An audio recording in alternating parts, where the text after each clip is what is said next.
My name is Hanan Jaghab. I'm 68 years old.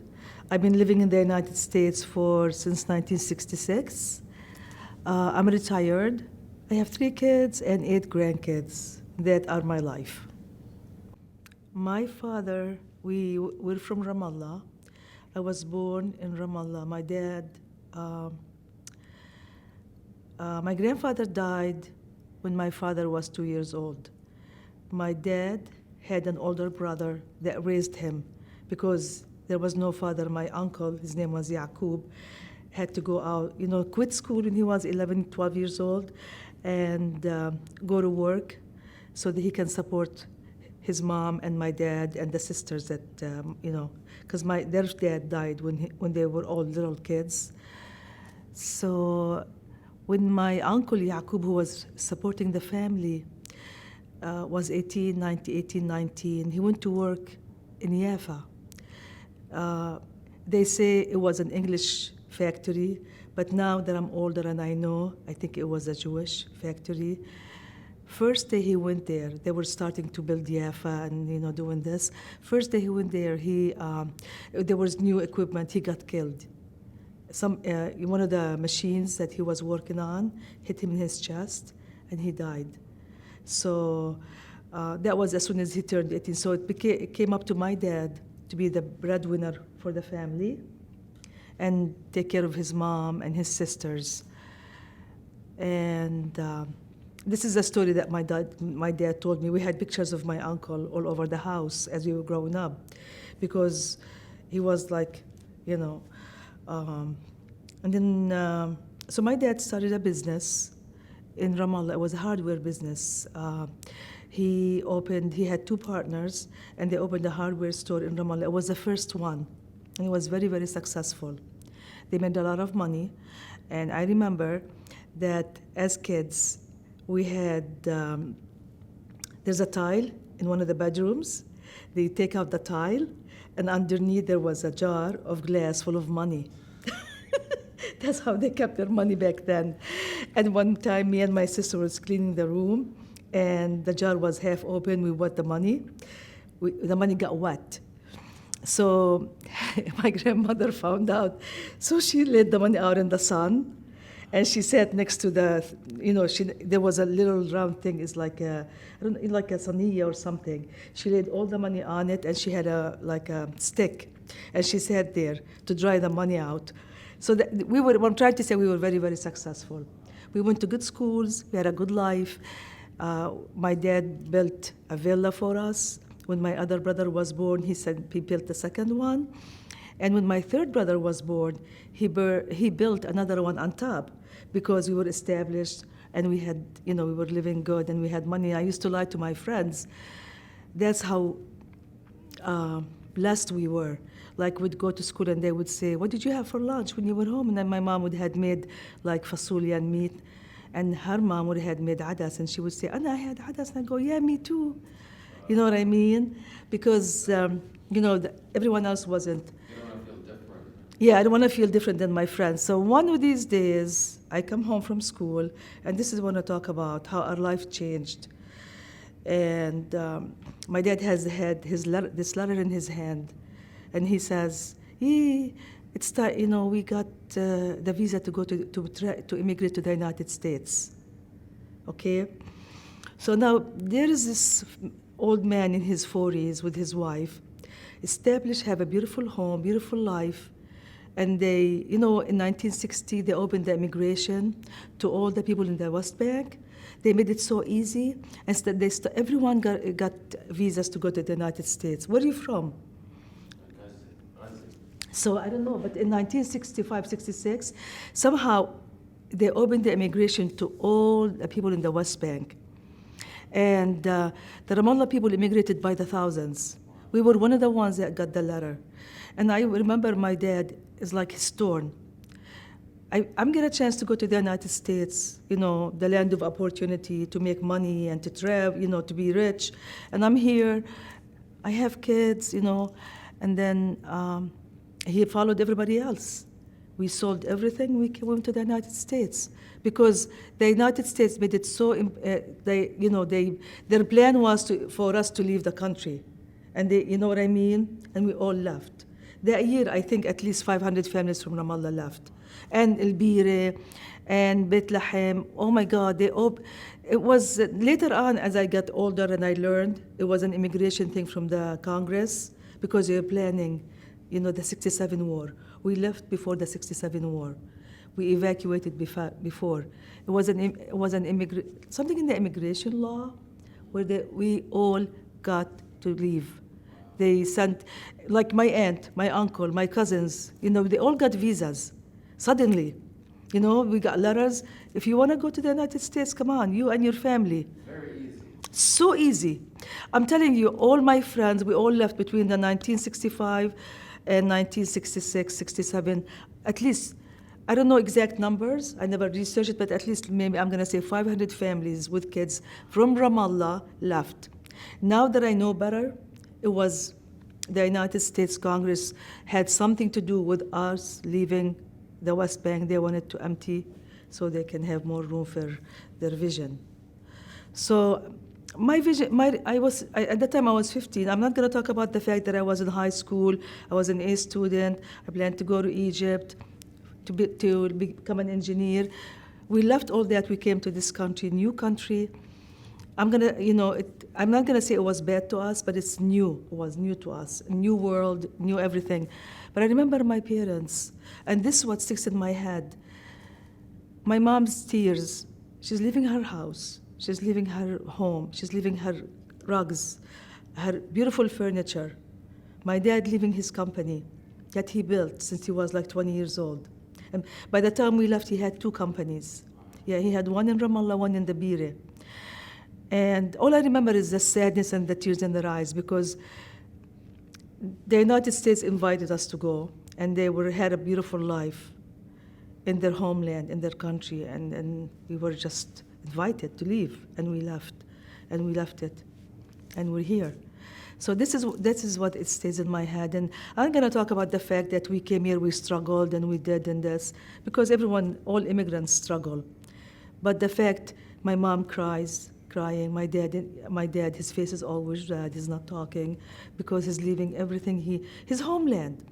He's leaving everything, and he's taking his 6 kids and going to a new world. We left because the United States made it easy for us to leave, and it was just easy. And my mom had a brother here, so maybe you always hear about America and how beautiful it is, and everybody wants to leave and go to the, new world and stuff. And I think that pulled my parents away from everything that we had. Yeah, I always, I blame it, but I think it's how they made it easy. Easy. Come and get a visa, leave, all of you. My aunt had 6 kids, my uncle, 7 kids. On the plane that we came on, I think there were like 4 families, cousins and aunts with kids, that got visas just like this, leave. We would walk down to the Muntazah with my friends and buy corn, from the vendor, and on a Sunday night, and that was the highlight of our Sunday after church. You know what I mean? So innocent. And if a boy smiled at us, at 15 years old, he likes me. No, he likes me, But of course, we could never talk to boys. And we lived with my grandmother, who was very strict. And we stayed out at night. She would make sure we didn't stay out at night. No, we were innocent. And I come here, and I went to a school in Detroit that was like 75% blacks and 25% white. And now I remember there's no blacks in the Middle East, black, African American blacks. So, and this is a story I tell my grandkids. The first day my mother took me to school, I went from the 9th grade into this high school in Detroit, 10th grade, because they tested me and I knew how to speak English. Very barely, but they thought I would be okay. So my mom drove me, and we went and she signed me up. And then I didn't know where to go. And then as I walked to the school, saw all these I don't know how to say this African American that I'm not used to. It's all full of boys. Now I come from an all girls school with uniforms, Ramallah school, high school, and now it was in the 60s. Oh, everyone was wearing minis and big black guys. I said to my mom, please don't leave me, please don't leave me. I started crying. She goes, I have to go home. I says, no, no, no, mom, please don't leave, don't leave. So Haram, the whole day, she went to school with me. I would go into the class and she'd sit outside and wait for me. And then after math, when was done, she'll take me and I'll go to maybe history, and she'll sit outside the classroom. And she will walk me to the next class. The whole day she stayed with me. I wouldn't let her leave. I was so afraid. She stayed with me the whole day. Inside the school, she would sit outside because I wouldn't let her leave. Don't leave me. I was so afraid. You had kind of cultural shock? Of course, cultural shock, and barely any English, and everything is so new. Remember, this is a 15-year-old girl, would let her mom go home because I was so afraid of what it's, so I would take her hand and I'll go to the next class. And then we went home at 2:30 in the afternoon. Yeah. I made her stay with me the whole day, poor mom. And I remember the next day she was supposed to pick me up at 2:30, and I wanted to know what time it was. I didn't have a watch, and I went up to this big black guy and I says to him, I wanted to see what time it was, and I told him, how much is your clock?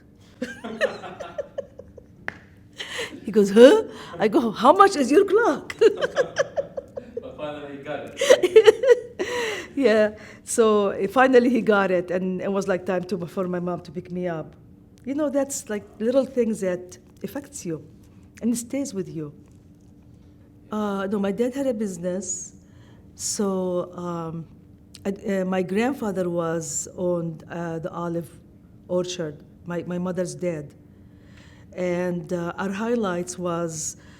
In the summer, would go to his orchard for one day, and my mom would take a picnic. We'd go to his property in the Tire, and would go there with my aunts and cousins. And he had a kasser. It's a little shack. It's built in every property so they can watch for the people who, do you know what that is? Okay, if you own a lot of olive orchard, you build a house out of, it's about the size of maybe 10 by 10 feet. And on top, there's a place where you can see, view the people, and you sleep on top in case somebody comes and they want to steal your or you can see them at night. So my grandfather used to sleep on top of the roof. So he can, in case he hears somebody coming to steal his orchard, because that's what they lived off. My grandfather had an olive press. On my mother's side, he owned one with a partner. So he had a lot of land. And we used to go once, that was a highlight. Let's go pick, what we used to call it? I think we used to call it Attire. Let's go, and we'd go and spend a day there in my grandfather's olive. But in our home, we were the only ones that had a refrigerator, had a phone, had a phone. My mom's younger brother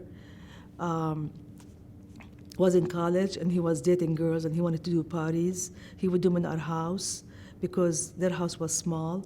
So he'd bring girls, and they come, and my mom would let him use the living room. And they would have music, and the girls, this is they were in older. And the girls and the boys will dance, and we'll watch them through the windows because we had a nice house and a nice living room. So I remember that. I remember just nice things, always having what I want. My dad coming home every day with treats for all of us, buying us things. He'll bring 7 Kit Kats for the 7 kids, on his way home. Or he'd call us from his office. What do you guys want me to bring? And I go, feta cheese. And my sister would say, she liked, what is this, salami? Remember the salami? I don't know if you remember. It was salsiccia. Was a kind of salami that was tasteful, Dad, bring salami. And he would come home and bring us, things. And so, yeah, we would if we would have stayed there, we would have been just as better, good as or better. Okay, when I went back, it was occupied by the Israelis. So it wasn't the same Ramallah, It wasn't the same. Things were, at the time we went, it was peaceful. It was when the Israelis had just, controlled it, but there was no, before the Intifada. As soon as we left, the Intifadas broke out. Yeah. So it was peaceful, but sign of the Yahud, the Israelis were everywhere. You know what I mean? We'd go to the Jerusalem, we'd go everywhere, and we'll see the tanks and the occupation. It was everywhere. Did it welcome me? I felt welcomed because it's my home. That's what I need to be. And I loved being in the streets. I loved going visiting my school. I loved even like everything about it. I even took sand and I put it in a bottle and I brought it home with me. That's how much I love the land of my home. But all my friends had already left in the 1966 expulsion. All my friends were in the States. There was no one. They had already all left. My neighbors, everyone had already left, either to the States because they had visas and whatever, or for economic reasons. I know, like my friend Mai, they moved to Canada. And all my friends had already were in the States, they left. Because everyone had a chance to leave, they left. We stayed with my husband's family, and it was peaceful, but the Israeli presence was all over. And your husband was from Ramallah, or just American? No, he's from Ramallah, yeah. And your family set you up with him? I didn't know him in Ramallah. My family knew him. So it wasn't set up. It was, okay, there's this nice guy. Okay, we like him a lot. You meet him. If you like him, it's okay, but we like him a lot. Yeah, this is how we decided to do it. But it's up to you, but we like him a lot. Remember, we know his dad, and we know the family, and they have property. And his father is so nice. It's like, okay. So they kind of drill you to go in that direction. It was cute, yeah. But he turned out to be a nice guy. I didn't know him before the wedding, nothing. We didn't hardly date. We got married in 2 months because we had to plan for the wedding. But I hardly knew him, but he turned out to be a gentle, nice man that spoiled me. So I was lucky in that respect. He passed away 14 years ago, yeah. But, people ask me, why wouldn't you ever get married? Now I usually say, no one will ever treat me the way he did. So that's why it's out of the question. Yeah, he was very gentle. It's like, would never hurt me, always nice, whatever you like. It's, so you'll never find somebody like that again. As you see, you can tell from the way I'm very passionate about my homeland, about my Palestine and Ramallah and everywhere. When I left, Ramallah is all I knew. I drilled that in my kids. I thought, everything I taught my kids was about Ramallah.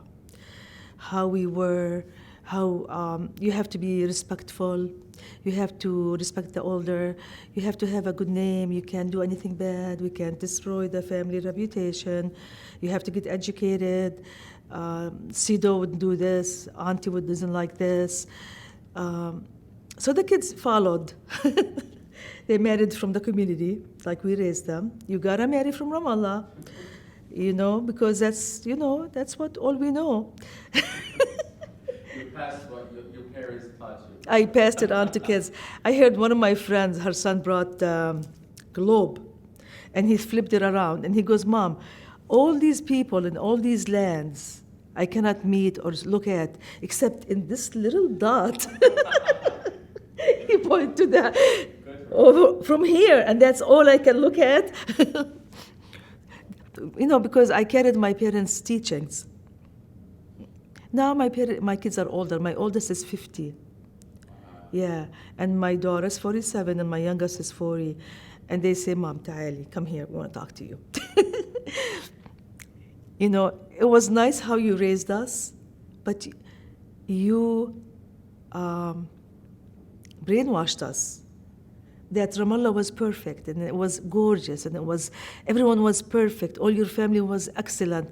As we got older, they're not that great. You're not gonna tape this. You're not gonna do this, are you? I mean, put it on tape, just put the good stuff. Exactly. They're not that great. There's good and bad. But because of my upbringing and the way we raised them, they are awesome citizens. My two boys are dentists, and my daughter's a dental hygienist. And they have beautiful families because I raised them with the values that I was raised with. You work hard, you go to school, you dating and partying. It's okay, but it doesn't take you anywhere. School takes you everywhere. We stress school. I sent him to private schools. Yeah. My husband and I owned a grocery store in Detroit. That's what at the time we lived in Detroit. The trend was grocery stores. Everyone, all our cousins, our families, owned grocery stores. So they would even plan the weddings on Sunday night after 9. The reception would be after 9 because all the people owned stores, and the stores will be open from 9 to 11 every day. On Sunday, we close at 9. So they plan the family weddings after 9 so everyone can attend the weddings.